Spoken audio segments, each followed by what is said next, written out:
हाय दोस्त, आप कैसे हैं? उम्मीद हुआ कि आप बहुत अच्छे होंगे। आज का हमारा टॉपिक है सातवाहन वंश। कौन वंश मित्रों? सातवाहन वंश। ये बहुत इंपॉर्टेंट टॉपिक है फ्रेंड्स, ठीक है। देखिए, जब कौरव वंश का जब शासन समाप्त होता है उसके बाद में जो वंश आता है वह सातवाहन वंश आता है। सातवाहन वंश सुशर्मा की मृत्यु के बाद में एक नए वंश का उदय होता है जिसका नाम होता है सातवाहन वंश। भारत पर सर्वाधिक समय शासन करने वाला प्रथम राजवंश यही था, सातवाहन वंश। इसका अन्य नाम था आर्य, जातीय और औध्र भृत्य, ठीक है। महाराष्ट्र के प्रतिष्ठान, मूल स्थान इन लोग का महाराष्ट्र। विद्वान, अब देखिए, सिमत और भंडारक का मत है कि ये लोग आंध्र प्रदेश से आए थे। कहाँ से आए थे? आंध्र प्रदेश से। और बी एस सुकत्थर का कहना था ये लोग कर्नाटक से आए हुए थे। कहाँ से आए हुए थे सातवाहन वंश के लोग? कर्नाटक से आए हुए थे। इतना बात याद रखिएगा। हम आपको अभी बताए हैं जो सबसे मेन पॉइंट है वो सुशर्मा की हत्या करके। किसकी हत्या करके? सुशर्मा की हत्या करके। सुशर्मा की हत्या करके सातवाहन वंश की क्या किया गया था? स्थापना की गई थी फ्रेंड्स, ठीक है, याद रखिएगा। इसकी प्रारंभिक राजधानी अमरावती थी। काफी थी? धान्य कटक अमरावती थी, याद रखिएगा। अब देखिए, सतकर्णी प्रथम ने प्रतिष्ठान पेठन को अपनी राजधानी बनाया था। जो सप्तकर्णी प्रथम था, सप्तकर्णी प्रथम था, उन्हें अपनी राजधानी कहाँ पे बनाया हुआ था? अपनी राजधानी पेठन में बनाया हुआ था। इसमें प्रमुख शासक को कौन कौन था? अब देखिए, सतकर्णी प्रथम इस वंश का प्रथम प्रतापी शासक माना जाता है। लेकिन याद रखिएगा, जो इसका संस्थापन किया था वह जो सिमुक था वह सुशर्मा को मारकर क्या किया था? मतलब स्थापना किया था सातवाहन वंश का। इतना बात याद रखिएगा।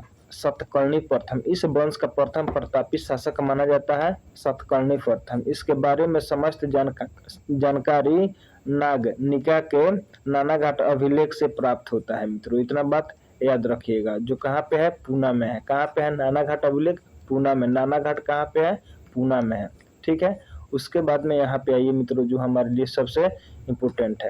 नानाघाट अभिलेख से ही हमें सर्वप्रथम भूमि दान की जानकारी मिलती है, ठीक है। इतना बात याद रखिएगा। कहाँ से मिलती है? कहाँ से मिलती है? नानाघाट से मिलती है। सतकर्णी प्रथम ने 2 अश्वमेध और 1 जारसूय यज्ञ का आयोजन किया। सांची स्तूप के दक्षिणी तोरण द्वार पर सतकर्णी प्रथम का उल्लेख मिलता है। उपाधियां देखिए, उपाधि इन लोग का क्या क्या मिला हुआ था? दक्षिणा पंथी, प्रतिष्ठान पति और अप्रतिहित नाम मिला हुआ था। अब देखिए, सातवाहन वंश का 17वां शासक माना जाता है। यह सातवाहन वंश का 17वां शासक माना जाता है, सतकर्णी प्रथम। यह स्वयं कवि तथा विद्वानों का आश्रयदाता था। मतलब ये विद्वान आदमी का और कवियों का बहुत मान सम्मान इज्जत करता था। इतना बात याद रखिएगा मित्रों, ठीक है।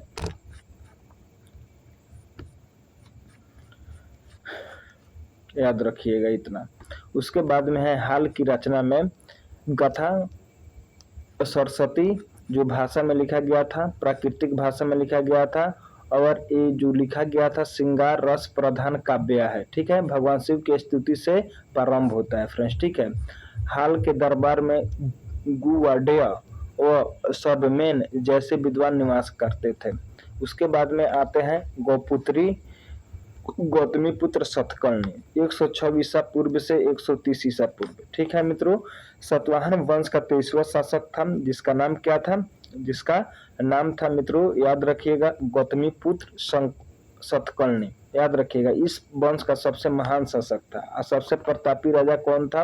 याद रखिएगा आप, क्या था उसका नाम? जो सबसे प्रतापी राजा था उसका नाम था सतकर्णी प्रथम। क्या नाम था? सतकर्णी प्रथम। और सबसे महान शासक था, उसका नाम था गौतमी पुत्र सतकर्ण। याद रखिएगा। उपाधि आगमन निलय, वेदों का आश्रय देने वाला, प्रथम ऐसा शासक जिसने संपूर्ण दक्षिणा पथ पर अधिकार किया। याद रखिएगा, एक ऐसा राजा था जो पूरे दक्षिण भारत पर क्या किया था? अधिकार किया था।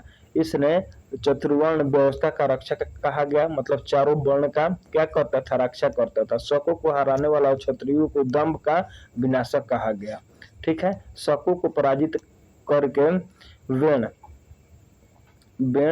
कटस्वामी की उपाधि धारण की तथा वेंकट नगर की स्थापना की, जो दक्षिण भारत में स्थित है।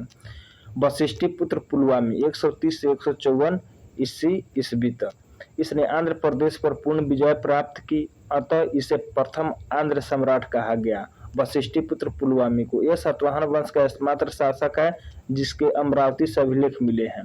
यह शक शासक रुद्रदामन से पराजित हुआ परंतु उसकी पुत्री से विवाह कर पुनः अपनी स्थिति मजबूत की। ठीक है, वशिष्ठी पुत्र पुलवामी के कुरु मंडल से कुछ सिक्के प्राप्त की हुए। ठीक है मित्रों, इसके बाद में इन सिक्कों पर 2 पटवारों वाले जहाज का अंकन मिलता है। कुछ अन्य महत्वपूर्ण तथ्य याद रखिएगा।